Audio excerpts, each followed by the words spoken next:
Okay guys, what we're looking at here is my new wicking bed garden. It's only 2 beds finished yet. It's a work in progress, if you will. All the beds are 4 feet wide and about 15 feet long. There's 9 total. The 2 on the end are a little bit different. The one down this end is 2.5 feet wide, and the one on the other end is a very weird shape. A little too big for a raised bed, and you only have access on one side, so it might get used as a frog farm, possibly.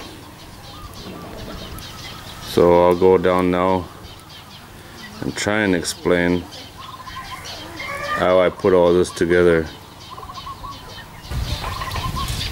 Okay, so basically a wicking bed is a regular raised bed with a reservoir in the bottom. So I just built my raised bed out of concrete, cinder blocks actually, and lined it with plastic. I'll start over here and show you step by step how I did it. So here's the box basically. The blue pipe in the middle is the overflow, which is the top of the reservoir. It's if you want dimensions, it's 13 inches from the top of the box to the 1/2 inch blue pipe. This blue pipe has holes in the bottom of it, so the water will leach up through there once the reservoir is full and then come out the side right there. That's the overflow hole. Now because this land is not level,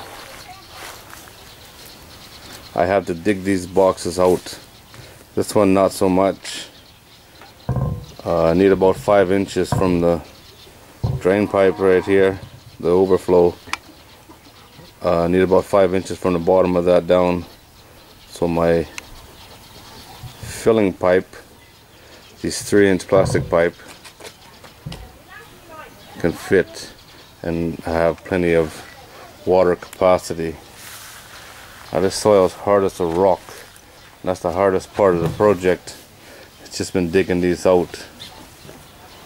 As you can see right in here, I put a base of about 5 inches by 5 inches of reinforced concrete under the block, so they're nice and strong, you know.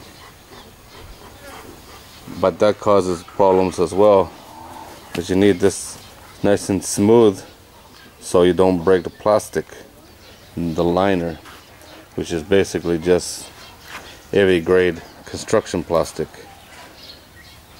Now my plastic came on roll like this and it's doubled up, so I used it just like it off the roll. So I have double the plastic, double the protection. So there's a bed ready to be lined, ready for the plastic. You see I made nice swooping sides, so basically the reservoir is almost round, you know. Nice and smooth, easy transitions, so the plastic don't tear. Even in the corners here, it's all smooth, as best I could anyway. I also, these outlet pipes, the overflow, I just taped up the end so sand and soil wouldn't flood out, or wouldn't flow out when we have a heavy rain. One of the problems we have here is during the wet season or the monsoon season, get torrential rains, and it needs to be fast draining. So I put in two overflows Hopefully the soil would drain out as much as possible. And we move over to the next bed. This one is lined. My standpipes are in. I used 3-inch sewer pipe.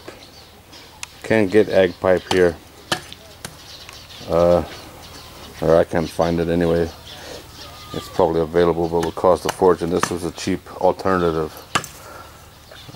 By putting in 2 pipe, it increased my my water capacity, and you know, these pipes have holes drilled in them down on the bottom side.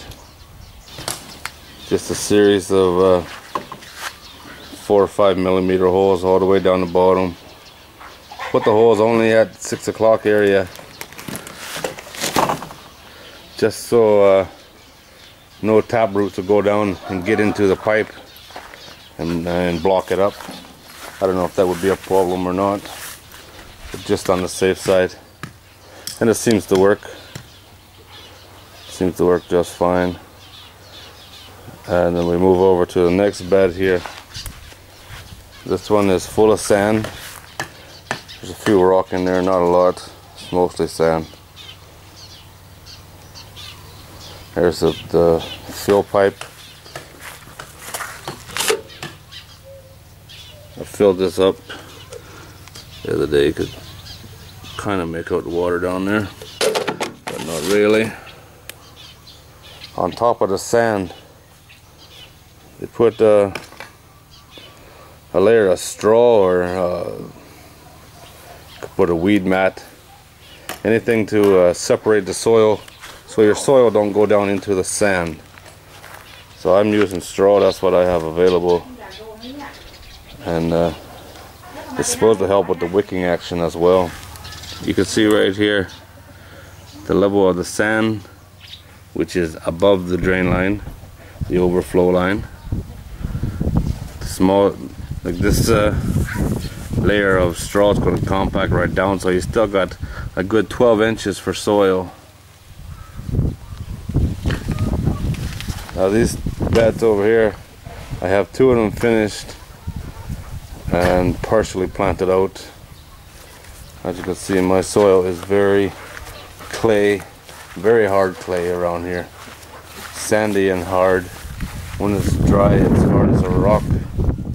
When it's wet, it's slimy almost.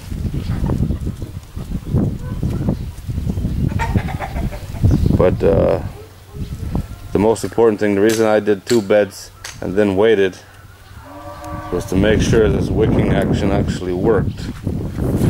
You know, if I dig a hole here in the soil right now, as soon as I got that deep, right here, got down 1 inch, 2 inches, the soil is wet. You know, it's not sopping wet, it's just moist. It feels real nice actually, considering that it's clay. It gets horrible soil, there's no doubt about that. But it's nice and damp. And we haven't had any rain here. A few drops last night, but not enough to make any difference. As you can see from these beans, they're liking it. They're happy, which is quite nice. Got some greens here that I just transplanted yesterday. They're coming along fine. Now the idea of the wicking bed basically is to conserve water. When the soil dries out, it is hard as a rock. And it's even hard to water. The water don't penetrate into it. If you just look here, this top crust, it's hard, you know, but it'll go down 1 inch and it holds together. There's enough moisture in there that it holds together. So the wicking action does work. You still need the water from the top as well, especially if you have seedlings or seeds. They're still going to need some more extra water, and it's a good way to feed your garden liquid fertilizer or anything like that. Still do from the top. So I hope that explains a little bit how to make a wicking bed, or how I made my wicking beds. This idea is quite popular in Australia, and in my opinion so far it's very good for hot climates. I think within some time I can get my soil worked in good, get lots of compost in it, worm castings and manure. I'll turn that clay into something good, and as long as I don't break the plastic, this wicking action works. It's a great way not to have the water every day. Right here I will have a shade cloth roof soon. I started it already, but decided that my bamboo is a little dry and hard to work with, so I'll get some new bamboo, put a roof over here. I got the shade cloth already, so that's the hard part. I think this is going to work. It's quite easy to fill this up.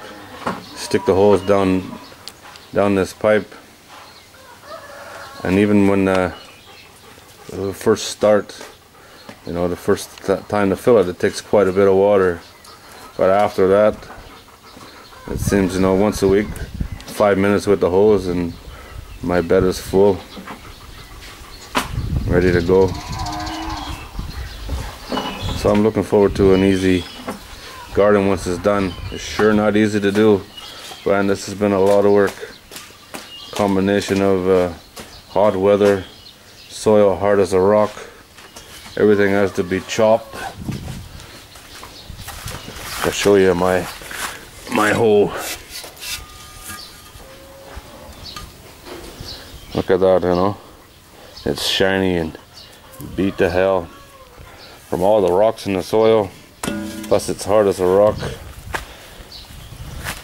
And this is what I'm working with. This is my good soil. You know, it's just sandy clay that gets hard.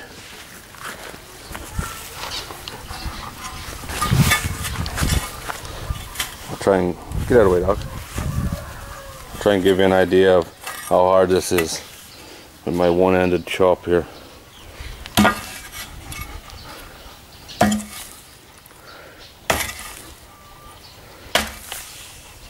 It's a little hard.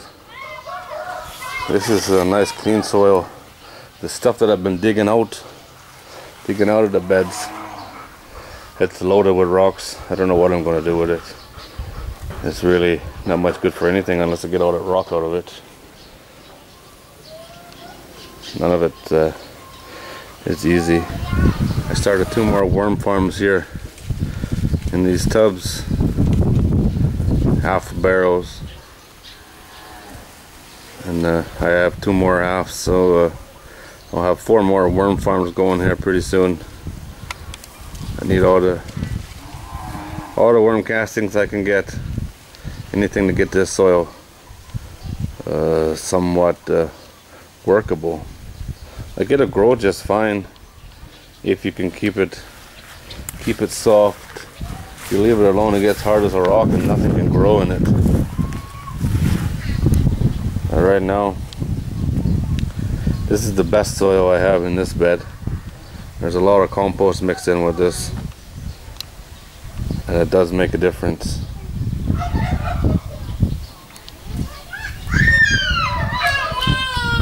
This one right here in the middle where the peanuts are, that's pretty much pure clay, and it's hard as a rock. When the sun beats down on it, it is hard.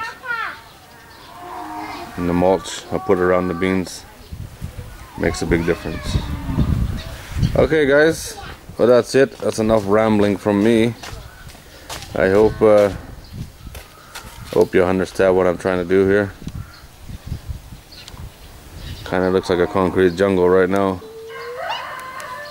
but hopefully in a few months it'll be all green and producing.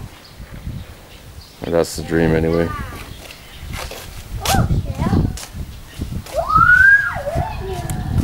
And who knows? Maybe I'll have a frog farm over here one day. I probably will, actually. And for Rob in Australia, the guy who gave me all the ideas for this. There's your kangkong, growing wild. Look at the size of these leaves.